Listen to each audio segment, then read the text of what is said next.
நேற்று பார்த்தீங்கன்னா பாப்பா வந்து ரொம்பவே முடியல. அதாவது என்ன நம்ம இதில் சொல்லுவோம் இல்லையா, சிறகடிச்சிருச்சுன்னா ஒரு மாதிரி இருக்கும்னு. அதனால் ஈவினிங்காக போய் மசூதிக்கு போயிட்டு வந்ததுனால கொஞ்சம் ஓரளவுக்கு பரவாயில்ல.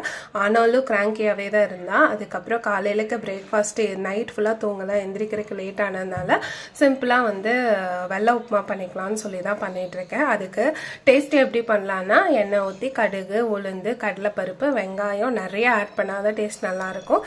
பச்சை மிளகா போட்டால் தான் இன்னும் டேஸ்ட் என்ஹான்ஸ் பண்ணி கொடுக்கும். கருவேப்பிலை, தண்ணி சேர்த்து கொதிக்க விட்டுடலாம். கேப்பில் பாப்பாங்க உப்புமா சாப்பிட மாட்டாங்க. ஸோ அவங்களுக்கு பீட்ரூட் இட்லி வந்து ஊற்றி வச்சுட்டேன். ஸோ பாப்பாவுக்கு லீவுனா இதுதான் பிரச்சனை, ஒவ்வொரு பாத்திரமாக காணாமல் போகும். அது நான் எது யூஸ் பண்ணுறேனோ அதை தான் எடுத்துகிட்டு போய் ஒழிச்சு வச்சுக்குவா. ஸோ ரவையை கொட்டுறப்போ வந்து கிண்டிகிட்டே இருக்கணும். கடைசியாக கிண்டி முடிச்சுட்டு தேங்காய் எண்ணெய் நிறைய ஊற்றி இறக்குனீங்கன்னா டேஸ்டியான வெள்ளை உப்புமா வந்து ரெடி ஆயிரும். ஸோ இருக்கிற பாத்திரமெல்லாம் எடுத்து வச்சுட்டு மாவு கொஞ்சம் மீதியாச்சு, அதையும் எடுத்து ஃப்ரிட்ஜில் வச்சுட்டு பிரேக்ஃபாஸ்ட் சாப்பிட போயாச்சு.